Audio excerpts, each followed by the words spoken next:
They say in the heart of the Oba forest, there lies a drum, no ordinary drum, but one carved from the wood of a cursed Iroko tree and wrapped in the skin of a greedy man. Legend has it, whoever beats it shall summon untold riches, but at a cost. This is not just a tale, it is a warning. A tale of greed, betrayal, and the ruin that follows when a man's desire outweighs his wisdom. Before we dive into the story, ensure to like, subscribe, and tap the notification bell for more stories laced with African wisdom and spiritual depth. The sun burned hot over the red earth of Olumo village. It was market day, and the air was thick with the scent of roasted maize, palm oil, and fresh spices. Traders shouted over each other, hawking wares under brightly colored umbrellas. Children darted between stalls, chasing goats and giggling. But all the noise fell silent, like a string caught mid-song when the stranger arrived.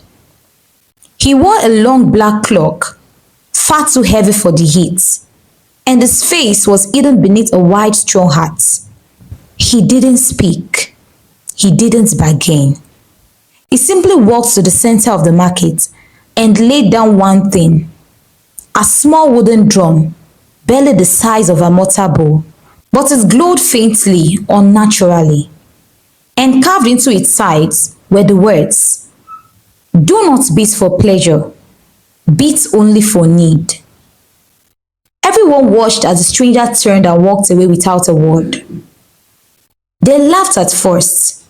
Some said he was mad, others swore he was a spirit. But when Mama Zainab, the oldest trader, curiously struck the drum once with her palm, a single gold cowrie dropped from the sky, landing right in her basket. Gasps filled the air. A second beat, two more cowries. By the fifth beat, a rain of cowries had fallen so heavy, it knocked over her basket and scattered across the dust like blessings from the gods. The market erupted in chaos. Men pushed, women shouted, children fought to touch the drum. But Mama Zainab clutched it to her chest and ran. By nightfall, the story of the drum had traveled beyond Olumo, to the hills of Eba across the Ogun River, even to the ears of the greedy chief Otumba Mora Kenyo, who had once sold his only son into servitude to buy more land. Otumba Mora Kenyo smiled when he heard the tale, not because he believed it, but because he believed in power. And if power now came in the form of a drum, then he would have it, no matter the cost. That night, the wind howled louder than usual, and deep within the forest, the stranger who brought the drum whispered into the dark, "One has beaten it, others will follow. The course begins." By the time the cock crowed the next morning, Otumba Mora Kenyo had already summoned his guards, packed provisions, and mounted his tall black stallion. Clad in a robe of velvet and gold, the chief looked more like a king than the head of a humble village. His eyes gleamed, not with wisdom, but with the same fire that had led him to betray his own blood. He had one destination, Olumo, and one mission, take the drum, own the riches, rule forever.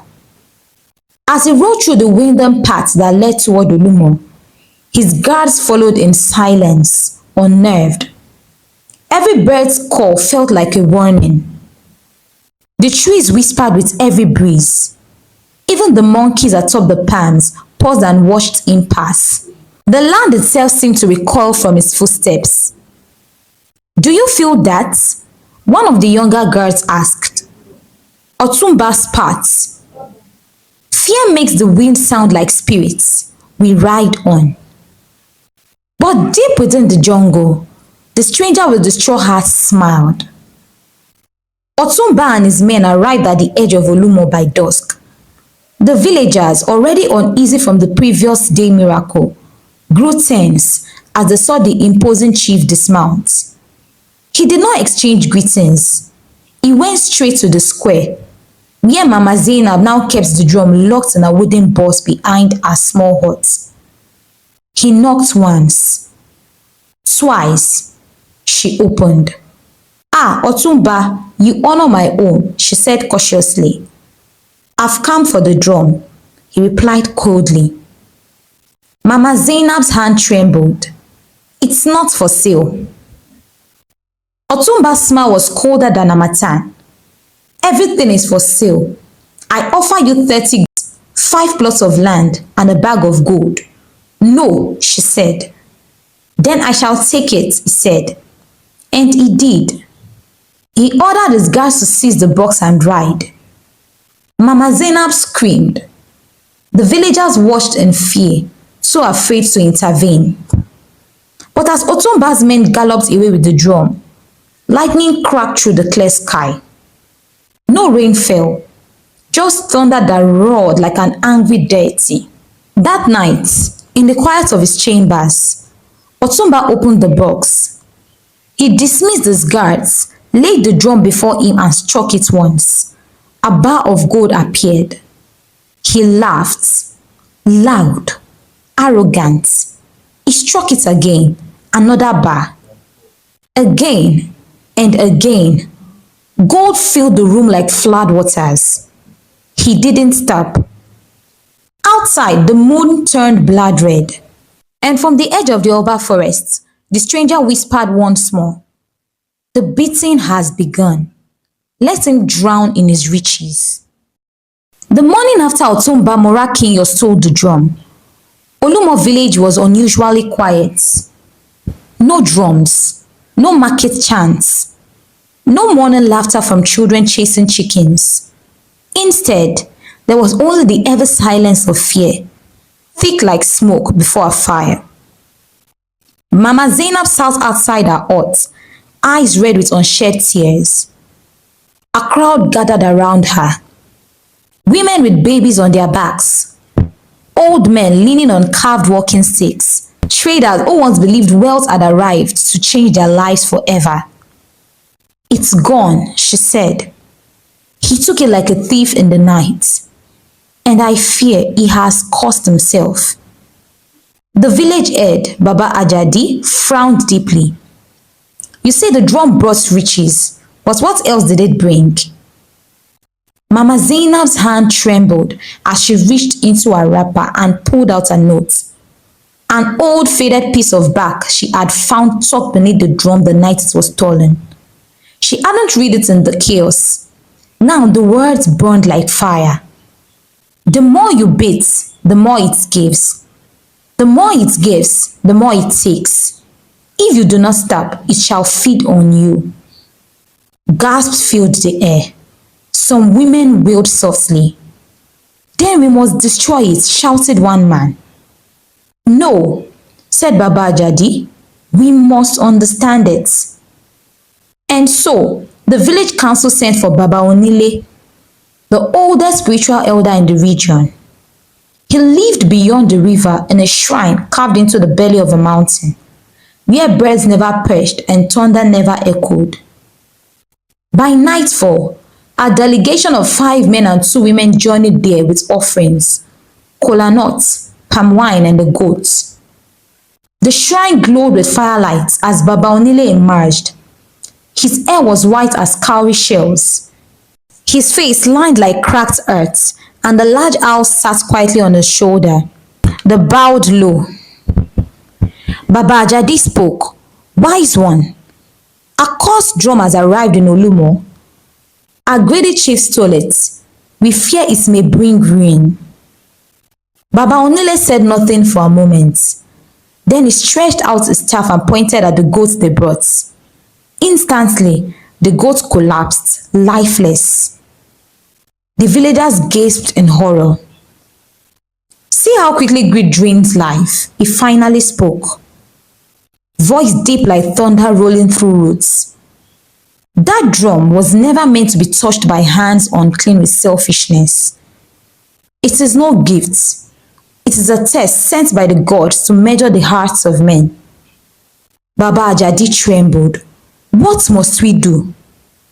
Pray, fast, prepare, Baba Onile said, for the drum is still beating and the forest spirits are listening. Back in his grand palace, Otumba Morakinyo sat alone in a room now overflowing with gold.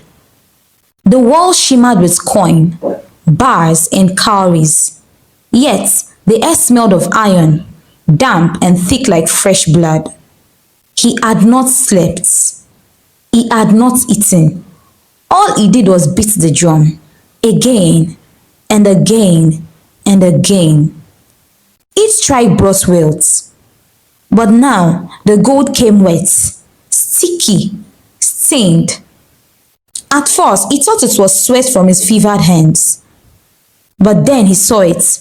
The gold was bleeding. He laughed nervously. It's only my eyes, playing tricks. But when he turned toward the mirror in the corner of the room, he gasped. His reflection did not match his face. It was older, hollow, his cheeks sunken, his eyes grey. He rushed to the mirror and touched his face, only to find his skin sagging like old cloth. The drum throbbed on its own now, no longer needing his hands. Boom, boom, boom. From the shadows of the room, golden hands began to rise, slow, quiet, reaching for him with fingers sharp like knives. And far away in Olumo, Baba Onile sat before a fire and whispered to Baba Ajadi, the final bit is near. When gold becomes blood, only a sacrifice can silence the drum. The moon hung low, red and swollen like an eye-whipping rage. In Olumo, the villagers gathered in a wide circle around Baba Onile's shrine, clutching palm fronds, clay charms and shaking lips. Even the nice creatures had gone silent. No crickets sang, no owls hooted. It was as if the world itself held its breath. Baba Onile stood before them, his owl perched heavily on his shoulder.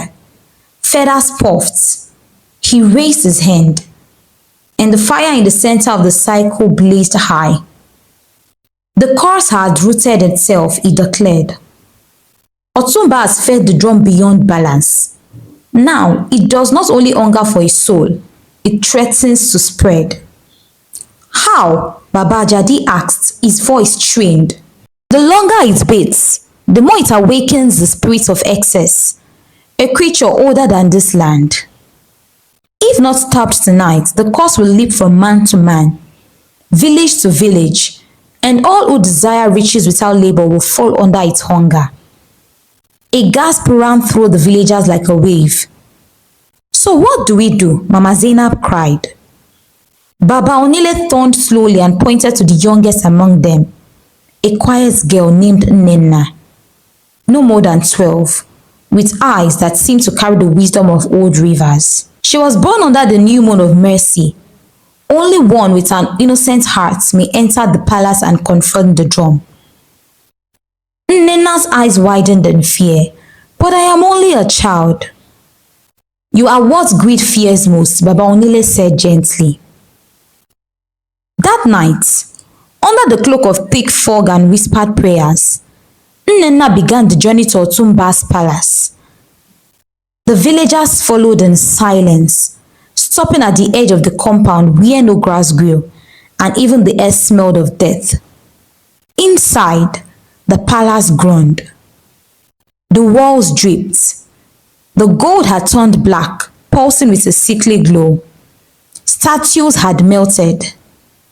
The guards were no longer human, twisted figures frozen in fear, their eyes wide, mouths agape, as if the last thing they saw was too terrifying to describe. And there, on a throne of bleeding gold, sat Otumba Morakinyo, or what was left of him. His body was thin, bones jutting out like knives beneath his skin. His lips mumbled nonsense. His fingers twitched toward the drum, which now hovered slightly in the air, beating itself. Boom! Boom! Boom! As Nnenna stepped into the throne room, the drum paused. The silence was suffocating. Otumba looked at her, his voice cracking like dried leaves. You want it too? Don't you? Take it. Take all of it. Nnenna stepped forward, holding out a simple clay bowl filled with ashes from her village hearth. Tears collected from the weeping mothers and a single white feather from Baba Onile's owl. I didn't come to take, she said softly. I came to return what was stolen. The drum shivered. She stepped closer. With a trembling hand, she poured the contents of the bowl onto the drum. At first, nothing happened. Then a scream, high and piercing, ripped through the air. But it came not from Otumba, it came from the drum. The drum cracked. Once, twice, then shattered into dust. At that exact moment, Otumba slumped forward. Not dead, but free. His face softened as if wakened from a long nightmare. The darkness that cloaked the palace lifted. The guards unfroze. The air grew warm again. Nnenna collapsed, unconscious but unarmed. Days later, Olumo village celebrated, not riches, but the return of peace. Otumba Murakinyo, now a shadow of his former self, returned humbly with the villagers. He walked alongside them, sweeping the markets, tending to goats, and teaching children never to chase what they cannot carry. As for the drum, its dust was scattered around the riverbanks. But the tale remains, passed from elder to child, from village to village, not to warn about drums, but about hearts that beat so loud for gold. I hope you enjoyed the story. Ensure to like, subscribe, and tap the notification bell for more intriguing stories laced with African depth and spiritual wisdom.